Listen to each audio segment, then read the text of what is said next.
கர்த்தருடைய நாமம் மகிமைப்படுவதாக. ஆண்டவராக இயேசு கிறிஸ்து இந்த நாளிலே நமக்கு ஜீவனை கொடுத்து ஆயுசு நாட்களை கூட்டி கொடுத்து அவருடைய வார்த்தை கேட்கும்படியாய் தேவன் பாராட்டின பெரிய கிருபைகளுக்காய் நன்மைகளுக்காய் கொடான கொடி நன்றி செலுத்துவோம். நாம் ஒவ்வொரு நாளும் நிற்பதும் நிர்மூலமாகாமல் இருக்கிறதும் அவருடைய பெரிய கிருபையாக இருக்கிறது.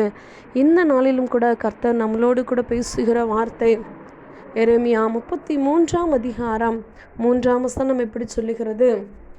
என்னை நோக்கி கூப்பிடு, அப்பொழுது நான் உனக்கு உத்தரவு கொடுத்து நீ அறியாததும் உனக்கு எட்டாததுமான பெரிய காரியங்களை உனக்கு அறிவிப்பேன் என்று சொல்லி ஆண்டவராக இயேசு கிறிஸ்து இந்த நாளிலே நமக்கு வாக்குத்தத்தத்தை கொடுக்கிறதை பார்க்கிறோம். இந்த வார்த்தையை யாரெல்லாம் இந்த நாளில் கேட்குறீங்களோ ஆண்டவர் உங்களை பார்த்து தான் சொல்கிறாரு, நான் உனக்கு பெரிய காரியங்களை அறிவிப்பேன், நான் உனக்கு பெரிய காரியங்களை செய்வேன் என்று சொல்லி கர்த்தர் வாக்குத்தத்தத்தை கொடுக்கிறார். அந்த பெரிய காரியத்தை யாரால் செய்ய முடியும் அப்படின்னா ஆண்டவராகிய இயேசு கிறிஸ்துவால் மாத்திரம்தான் செய்ய முடியும். தெய்வத்தால் மாத்திரம்தான் நமக்கு பெரிய காரியங்களை செய்ய முடியும். மனுஷங்களால் செய்கிற உதவி மறுபடியும் அது எதிர்பார்க்கிறதா காணப்படும். இல்லைன்னா மனுஷங்க நமக்கு பெரிய காரியம் ஏதாவது செய்திருப்பாங்க, பெரிய உதவி ஏதாவது செய்திருப்பாங்க அப்படின்னா அது நம்ம திருப்பி கொடுக்கறதாக நம்ம காணப்படும். ஆனால் ஆண்டவராக இயேசு கிறிஸ்துவோ நம்மேல் வைத்திருக்கிற அன்புக்காக, நம்மேல் வைத்திருக்கிற அந்த பெரிய கிருபைக்காக நமக்கு பெரிய காரியங்களை செய்ய அவர் வல்லவராக இருக்கிறார்.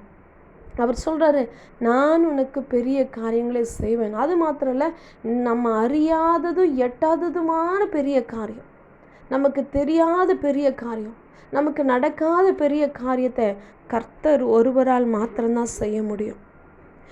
சரி, யாருக்கு அவர் செய்வார்? அவர் சொல்லிட்டாரு, நான் பெரிய காரியங்களை செய்வேன், நீ அறியாதது எட்டாதமான பெரிய காரியங்களை நான் செய்வேன் அப்படின்னு சொல்லி ஆண்டவர் வாக்கு தத்தத்தை கொடுத்துட்டார். அவர் வாக்கு பண்ணிட்டார். அவர் நிச்சயமாக செய்வார். அவர் பொய் உரையாதவர், அவர் மனம் மாறாதவர். ஆனால் யாருக்கு செய்வார்?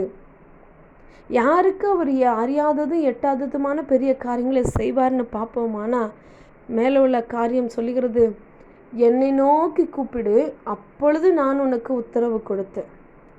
யார் அவரை நோக்கி கூப்பிட்றாங்களோ, யார் அவரை நோக்கி பார்க்குறாங்களோ, யார் அவரு கூடயே பேசிகிட்டு இருக்கிறாங்களோ அவங்களுக்கு தான் கர்த்தர் சொல்கிறாரு, நீ அறியாததும் உனக்கு எட்டாததுமான பெரிய காரியங்களை அறிவிப்பேன். என் அன்பு சகோதரனே சகோதரியா, ஆண்டவராக இயேசு கிறிஸ்து வெளிப்படுத்துகிற காரியம் என்ன அப்படின்னா, அவர் பெரிய காரியங்களை நம்மளுடைய வாழ்க்கையில் செய்ய அவர் வல்லவராக இருக்கிறார்.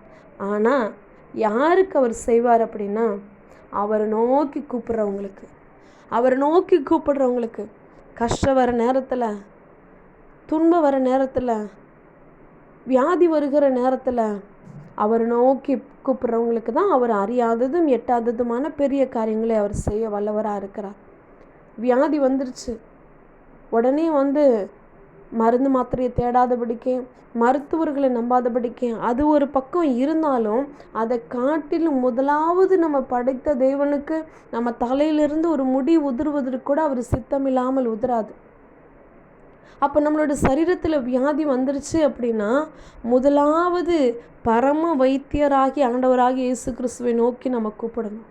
அப்போ தான் நமக்கு எந்த மருத்துவர்களால் குணமாக்க முடியாததை, அவர் நமக்கு அறியாதது எட்டாததுமான பெரிய காரியங்களை செய்வார். ஒருவேளை நமக்கு ஒரு கடன் பிரச்சனை ஆயிடுச்சு, ஒரு பண தேவையாக இருக்குது, ஏதோ ஒரு சுச்சுவேஷனில் ஏதோ ஒரு காரியம் நமக்கு தேவையாக இருக்குது, உடனே எந்த ஃப்ரெண்டை கேட்டால் கொடுப்பாங்க, எந்த சொந்தக்காரங்களை கேட்டால் கொடுப்பாங்க, அவங்கள கேட்டால் கொடுப்பாங்களா, இல்லை இவங்கள கேட்டால் கொடுப்பாங்களா அப்படின்ற யோசனை வருகிறதை காட்டிலும் முழங்கால் படியிட்டு ஆண்டவராக இயேசு கிறிஸ்துவை நோக்கி, உங்கள் நாமத்தில் எதை கேட்டாலும் அந்த தருவேன்னு சொல்லியிருக்கிறீங்களே, நசரேயனான இயேசு கிறிஸ்துவின் நாமத்தினால நான் கேட்குறேன், எனக்கு இந்த தேவை இருக்கையா, எனக்கு இந்த தேவைகளை சந்திங்க அப்படின்னு சொல்லி அவரை நோக்கி கூப்பிட்ற பிள்ளைங்களுக்கு தான் அவர் அறியாததும் எட்டாததுமான பெரிய காரியங்களை செய்ய அவர் வல்லவராக இருக்கிறார். எல்லா காரியத்திலையும் எமர்ஜென்சி கால் மாதிரி தேவனை கூப்பிடுகிற இந்த எரேமியா 33:3 வசனம் நமக்கு அவரோடு கூப்பிட்ற ஒரு ஃபோன் நம்பர் மாதிரி, அவரோடு கூட எப்போல்லாம் நம்ம நோக்கி கூப்பிடுறோமோ அப்போவே பதில் தருகிற ஒரே ஒரு தெய்வம் ஆண்டவராக இயேசு கிறிஸ்து மாத்திரம்தான். இந்த நாளில் நீங்கள் கூப்பிடுங்க, கர்த்தர் உங்களுக்கு பெரிய காரியங்களை செய்ய அவர் வல்லவராக இருக்கார். ஆமென்.